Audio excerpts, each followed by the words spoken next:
Hello friends, मेरे इस channel में आपका स्वागत है। आज ट्रैवलिंग शॉपिंग एंड मोर की यूट्यूब चैनल पे हम महाकालेश्वर ज्योतिर्लिंग के दर्शन करेंगे। महाकालेश्वर ज्योतिर्लिंग, लेकिन इससे पहले मेरे चैनल पे जो नया है प्लीज़ मेरे चैनल को लाइक शेयर सब्सक्राइब करना मत भूलिएगा। चलिए अपनी यात्रा प्रारंभ करते हैं। जैसा कि आप देख ही रहे हैं, अभी हम महाकालेश्वर ज्योतिर्लिंग के अंदर है।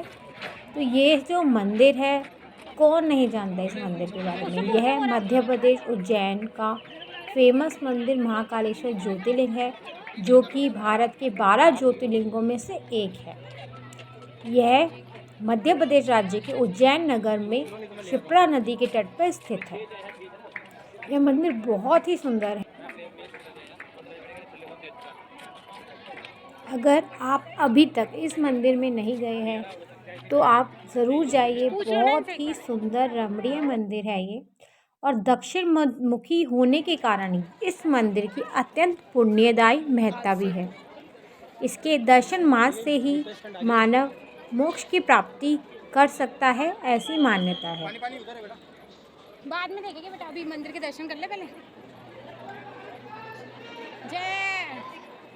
ये जो हम इस रास्ते पे जा रहे हैं, अब यहाँ से आपकी एंट्री है, क्योंकि अब जो कॉरिडोर बन गया है जो कि बहुत ही बड़ा है, जिसके बारे में हम बाद में चर्चा करेंगे। पहले हम दर्शन कर लेते हैं। तो इसलिए जो रास्ता है ये अलग से बनाया गया है और इसकी एंट्री है ये। इस समय आरती का समय नहीं था, तो इसलिए भीड़ इतनी ज़्यादा नहीं है। लेकिन जब आरती का समय होता है तो भीड़ बाहर तक आपको दिखाई देती है, और उसकी एंट्री पहले से ही बन हो जाती है। पता वही तो दिक्कत है ना। इवन अगर आपको प्रसाद भी चढ़ाना है अब काफ़ी तो आप जहाँ तक के प्रसाद बाहर से लेके आएंगे, क्योंकि हम नहीं लाए थे तो हमें बाहर जाना पड़ा। यहीं पे आपको शूज़ रखने के लिए पहले से ही यहाँ पे वो रख दिया जाता है कि यहाँ पे आप अपने शूज़ कलेक्ट कर सकते हैं। यहाँ पे कलेक्ट करवाइए अपने शूज़ को। बहुत ही बड़ा बना हुआ है। जो लोग पहले गए होंगे कॉरिडोर बनने से पहले, तो वो खुद देख सकते हैं कि कितना डिफरेंस है पहले और अब में।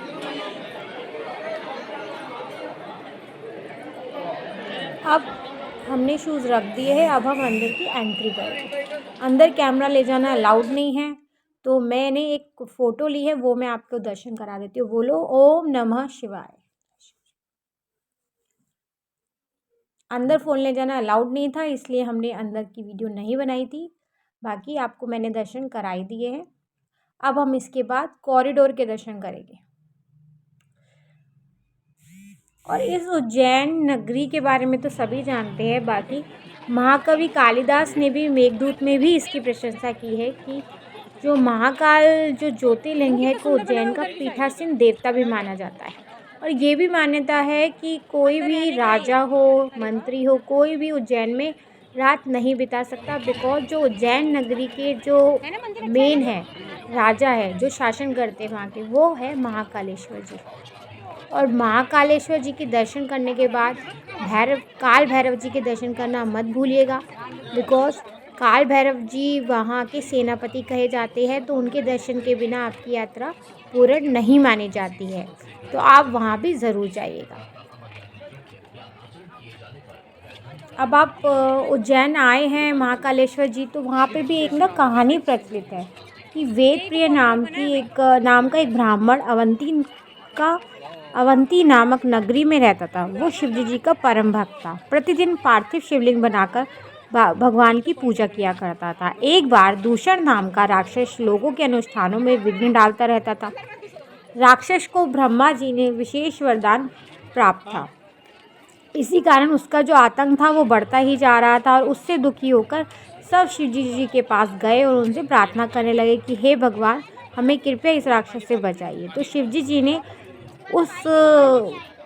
उनकी बात को सुना और राक्षस को चेतावनी दी कि जिसका उस पर कोई भी असर नहीं हुआ। पर जो चेतावनी राक्षस को दी गई थी उसका कोई असर उस पर नहीं दिखाई दिया। तो फिर शिवजी जी भगवान जी को बहुत क्रोध आया तो उन्होंने धरती फाड़कर महाकाल के रूप में प्रकट हुए और उनकी जो हुंकार है, तेज हुंकार से राक्षस भस्म हो गया।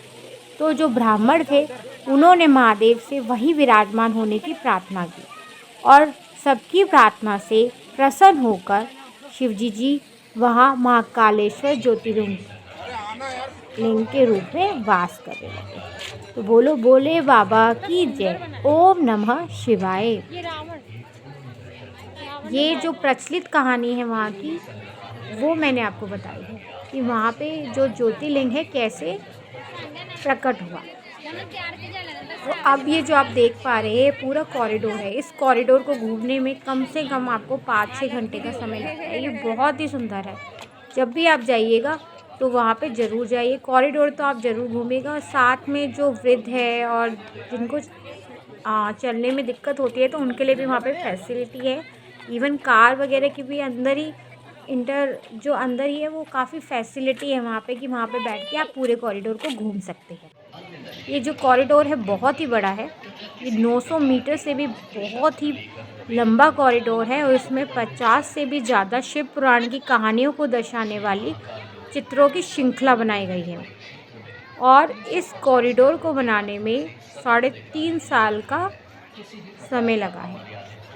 जो लोग जानते होंगे, जो जाते रहते हो उज्जैन, तो उन्हें पता होगा 2019 से ये स्टार्ट होके 2022 में ये लोगों के लिए खोला गया है और इसमें कम से कम 200 मूर्तियाँ बनाई गई हैं। अब इसमें शिवजी जी का देखिए विवाह दिखाई दे रहा है। जब शिवजी जी का विवाह हुआ तो वो कैसे नंदी जी की सवारी करते हुए गए थे। अब ये शाम के समय क्षिप्रा नदी, क्योंकि आसपास इनकी क्षिप्रा नदी ही है, ये सब देखने को मिलता है।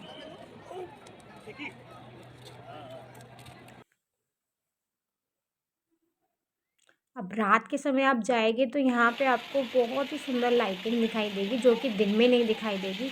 और ये ऐसे फव्वारे, ये सब आपको बहुत ही मंदिर और भी सुंदर दिखाई देता है इससे। ये देखिए कितनी जब अच्छी लाइटिंग लग रही है कि आपका यहाँ से जाने का बिल्कुल मन ही नहीं करता।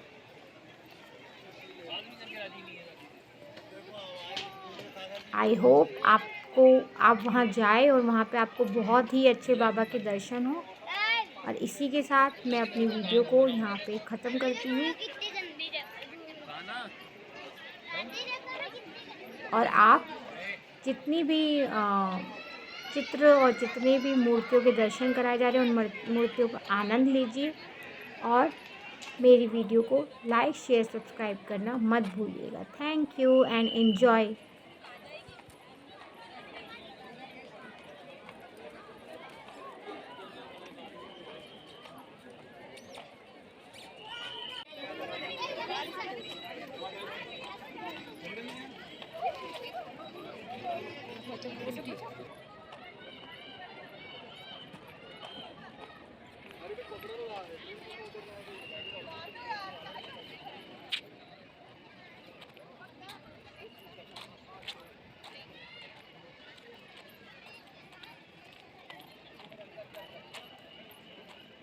सप्तऋषि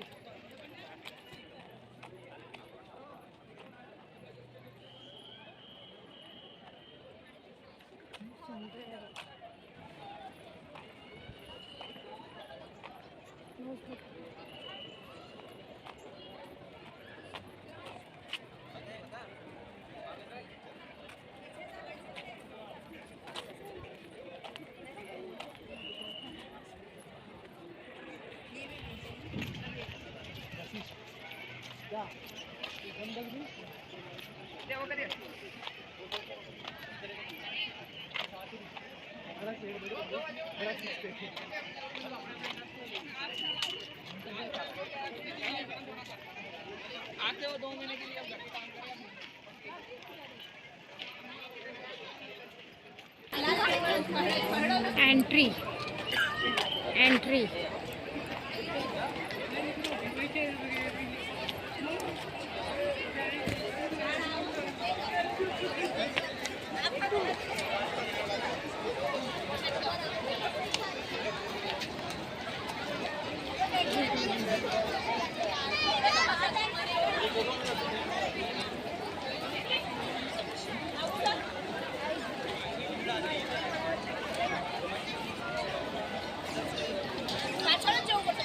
है